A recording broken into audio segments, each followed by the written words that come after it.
அனைவருக்கும் வணக்கம். Welcome to Salem Suja's kitchen. இன்றைக்கி நெல்லிக்காய் குல்கந்து பார்க்கலாம். பெரிய நெல்லிக்காய் பேஷண்ட் ஒருத்தவங்க கொண்டு வந்து கொடுத்தாங்க. அவங்க மரத்துக்காய் அப்படின்னு சொல்லி நல்லா விளைஞ்ச பெரிய நெல்லிக்காய். அதில் எப்படி கண்டுபிடிக்கலாம் அப்படின்னா, இது மாதிரி ரூட்ஸ் மாதிரி மேலே ப்ரௌன் கலரில் பாருங்கள் இப்படி இருக்கும். இதுதான் நல்லா விளைஞ்ச பெரிய நெல்லிக்காய். இது ஒரு அரை கிலோ அளவுக்கு எடுத்துகிட்டு நல்லா வாஷ் பண்ணி தொடச்சிட்டு துருவி எடுத்து வச்சுருக்கேன். தோலை மட்டும், அந்த தோலோட அந்த சீட்ஸ் மட்டும் எடுத்துகிட்டு துருவின நெல்லிக்காவை ஒரு இரும்பு கடாயில் சேர்த்துருக்கேன். இரும்பு கடாய் எதுக்குன்னா, அது இன்னும் கொஞ்சம் எக்ஸ்ட்ரா ஆடட் அயன் கொடுக்கும். அதுக்காக அது கூட ஒரு 1/4 கப் அளவுக்கு தண்ணி ஊற்றிட்டு அடுப்பை சிம்மில் வச்சு ஒரு 5 to 7 minutes வேக விட்டுருக்கேன். மூடி போட்டு மூடிடலாம். ஒரு 5 minutesலேருந்து 7 minutesக்குள்ளே இந்த நெல்லிக்காய் நல்லா வெந்து வந்துடும். அடுப்பு மட்டும் கம்மியாக தான் இருக்கணும், அதிகமாக இருக்கக்கூடாது. இப்போது ஒரு 300 grams அளவுக்கு கரும்பு சர்க்கரை எடுத்திருக்கேன். அரை கிலோ நெல்லிக்காய்க்கு 300 கிராம் கரும்பு சர்க்கரை இல்லைன்னா நாட்டு சர்க்கரை கூட எடுத்துக்கலாம்.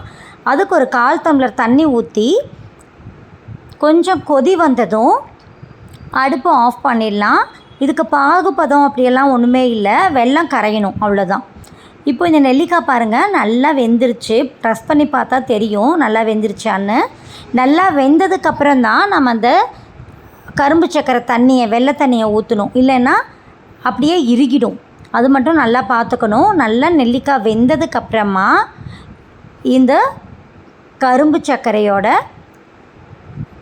பாகு, அப்படியே கரைச்ச பாகை அதில் ஊற்றிட்டேன். இப்போவும் அடுப்பு சிம்மில் தான் இருக்குது. இது அப்படியே சிம்லையே வச்சு திருப்பி திருப்பி விட்டு அப்பப்போ மூடி வச்சு நம்ம எடுக்கணும். பாருங்கள், இந்த மாதிரி கிடச்சிருக்கு.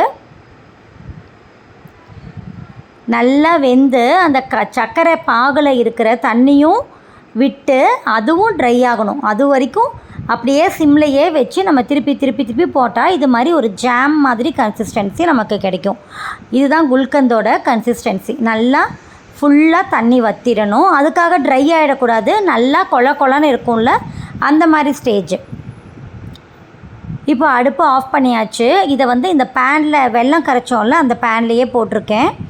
உங்களுக்கு கலர் தெரியணுங்கிறதுக்காக அப்படியே மூடி வச்சு ஒரு 1/4 மணி நேரம் விட்டோன்னா நல்லா ஆறிடும்.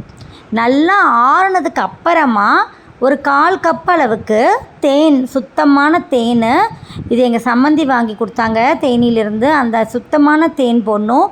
சும்மா நம்ம கடையில் வாங்கின நார்மல் தேன்லாம் போட்டால் எப்படி இருக்கும்னு எனக்கு தெரியல. இது நல்ல ஒரு சூப்பரான சுத்தமான தேன். அந்த தேனை இது கூட ஊற்றி அடுப்பே பற்ற வைக்காமல் அப்படியே திருப்பி திருப்பி நல்லா கலந்துட்டு எடுத்து பாட்டிலில் ப்ரிசர்வ் பண்ணிக்கணும். அவ்வளோதான். சூப்பரான நெல்லிக்காய் குல்கந்த், ஆம்லா குல்கந்த் ரெடி ஆகிடும்.